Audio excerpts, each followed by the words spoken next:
Hi అండి. అందరికీ నమస్కారం. నేను మీ దేవి. బాగున్నారా? ఏవండో ఇది చూసారా ఛానల్‌కి స్వాగతం అండి. ముందుగా కొత్త వాళ్ళు ఎవరైనా మన ఛానల్ చూస్తుంటే గనక ప్లీజ్ సబ్స్క్రైబ్ చేసుకోండి. అలాగే ఇవాళ మన వీడియోలో ఏ వ్రతాలకైనా, పూజలకైనా మనం బ్యాక్‌గ్రౌండ్ డెకరేషన్ చేసుకుంటాం కదా! అది ఎలా ఈజీగా చేసుకోవాలి అనేది తెలుసుకుందాం. నేను ఇలా ఒక కార్డ్‌బోర్డ్‌ని తీసుకొని ఒక సర్కిల్ షేప్‌లో కట్ చేసుకొని దానికి మాస్కింగ్ టేప్ అని దొరుకుతుంది. అది వేసేసాననమాట. వేసేసిన తర్వాత కొబ్బరాకుల్ని ఇలా ఆ సర్కిల్‌కి మనకి ఎన్ని కొబ్బరాకులు సరిపోతాయి అనేది కౌంట్ చేసుకొని, ఆ కొబ్బరాకులన్నీ కూడా నేనిలా ఒకదాని మీద ఒకదాని పక్కన ఒకటి అటు, ఇటు అంటే నిలువుగాను, అడ్డంగాను గూడా పెట్టుకొని ఇలా ఒకదాన్ని తప్పించి ఇంకొకటి చేసుకుంటూ, అమర్చుకుంటూ వెళ్ళాలనమాట. చూడండి నేనెలా పెడుతున్నానో. ఒకటి పైకి, ఒకటి కిందికి తీసుకుంటూ వెళ్ళాలనమాట. ఇలా. అంటే మనకి చాప తయారు చేస్తారు కొబ్బరాకులతో అండ్ తాటాకులతో కూడా. మీకెవరికైనా అనుభవం ఉంటే గనక అర్థమవుతుంది. సేమ్ అలానే ఒకదాన్ని తప్పించి ఇంకొకటి, ఒకదాన్ని తప్పించి ఇంకొకటి ఇలా.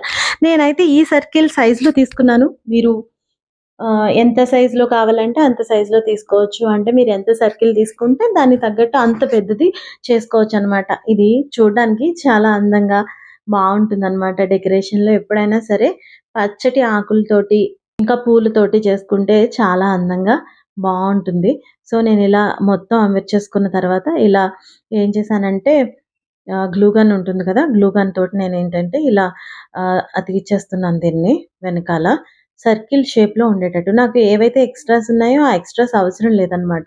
సో, అందుకని ఆ సర్కిల్‌కి అది గట్టిగా ఉందా లేదా చూసుకొని, లేకపోతే గనక మళ్ళీ గ్లూ గన్‌తో ఒకసారి అతికించేసుకొని సెట్ చేసుకుంటున్నాను.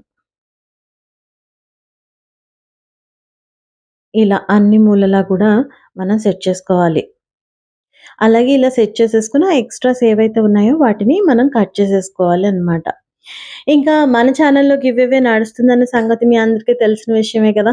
మన ఛానల్‌లో గివ్ అవేలో పార్టిసిపేట్ చేయాలంటే ఖచ్చితంగా మన వీడియోని చివరి వరకు చూడాలి, లైక్ చేయాలి, కొత్త వాళ్ళైతే సబ్స్క్రైబ్ చేసుకోవాలి, ఎవరైనా ఒకరికి షేర్ చేయాలి.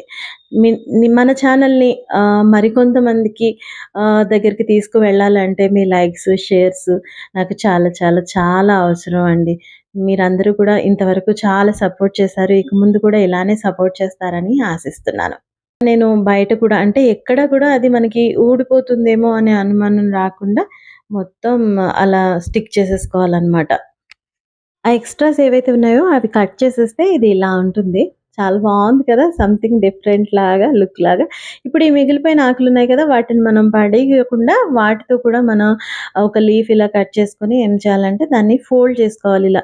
ఒకవైపు 2 సార్లు, ఇంకో వైపు 2 సార్లు ఫోల్డ్ చేసుకుంటే ఇది ఇలా వస్తుంది. సో, దాన్ని అలా పెట్టి అలా అతికించేసుకోవడమే. ఇలా అన్నీ కూడా మనం మన దగ్గర స్టాప్లర్ ఉంటుంది కదా! స్టాప్లర్ తోటి అలా పిన్ చేసేసుకుంటే సరిపోతుందనమాట. సో, దేనికైనా సరే ఇది చాలా బావుంటుంది. మన చేత్తో చేసుకుంటే అయితే చాలా ఓపిక చాలా అవసరమండి. ఇలాంటివి చేసేటప్పుడు పేషెన్స్ చాలా అవసరం. అది కానీ ఇవన్నీ తయారు చేసుకున్న తర్వాత మన చేత్తో మనం చేసుకొని చాలా మురిసిపోతూ ఉంటాం మనం. ఇంత అందంగా, అద్భుతంగా. చూడండి ఫోల్డింగ్ మనకి కరెక్ట్‌గా రావాలి. బావుంది కదా! సో, ఇలా ఫోల్డ్ చేసుకున్న తర్వాత మనం యాక్చువల్లీ నేనైతే ఇది సర్కిల్ షేప్‌లో తీసుకున్నాను. మీకు కావాలంటే మీరు ఇంకా వేరే ఏదైనా షేప్‌లో కూడా తీసుకోవచ్చు. సర్కిల్‌లా కావాలంటే సర్కిల్‌లా తీసుకోవచ్చు. ఆర్క్‌లా తీసుకోవచ్చు ఇలా. ఇక ఈ గణేష్ చతుర్థికి మీరందరూ కూడా రెడీ అయిపోయారా? సర్కిల్ చాలా బావుంది గదా! సో, ఇప్పుడేం చేస్తున్నానంటే ఇంతకుముందు మనం పచ్చ గులాబీలు అనే వీడియోలో గులాబీ పూలు ఎలా చేయాలో తెలుసుకున్నాం గదా! కొబ్బరాకులతో. సేమ్ అలానే నేనిక్కడ కొబ్బరాకుతోటి చిన్న గులాబీ మొగ్గలు చేసుకుంటున్నాననమాట. చిన్న గులాబీ మొగ్గలు చేసుకొని అక్కడ అలా అమర్చేసుకుంటున్నాను. ఎవరైనా గానీ కొబ్బరాకుతో గులాబీ పూలు ఎలా చేయాలి అనేది తెలియాలి అంటే ఒకవేళ తెలుసుకోవాలంటే గనక డిస్క్రిప్షన్‌లో నేను లింక్ ఇస్తాను. సో, మీరు ఆ లింక్ ద్వారా పచ్చ గులాబీలు ఎలా చేయాలి తెలుసుకోవచ్చు. సో, అయితే దానికేంటంటే అక్కడ మనం మధ్యలో ఆహ్, ఏం చేసామంటే అలా కాడుని ఉంచేసాం అక్కడ. కానీ ఇక్కడ ఏం చేస్తామంటే మనం ఇలా మొగ్గ తయారవ్వగానే మొగ్గని ఆహ్, ఎండ్ పాయింట్ దగ్గర కట్ చేసేస్తామనమాట.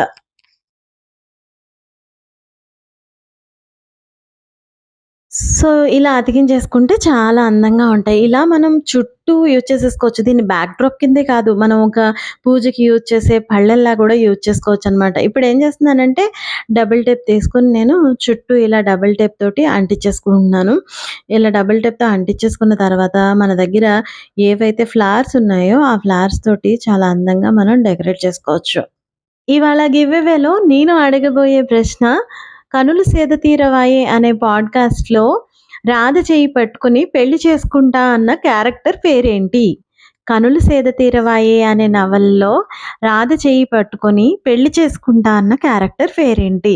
అదండి మరి ఇవాల్టి గివ్‌అవే ప్రశ్న. మీరందరూ కూడా చకచకా ఆన్సర్ చేసేయండి. సో, ఇప్పుడు నేనేం చేస్తున్నాను, ఇక్కడ ఫ్లవర్స్‌తో ఇలా డెకరేట్ చేసుకుంటున్నాను అటు ఇటు కూడా. మీకు కూడా ఈ బ్యాక్‌గ్రౌండ్ డెకరేషన్ నచ్చినట్లయితే గనక తప్పకుండా ప్లీజ్ లైక్ చేయండి, కామెంట్ చేయండి. మీ అభిప్రాయాన్ని నాకు తెలియజేయండి. థ్యాంక్ యూ సో మచ్ అండి.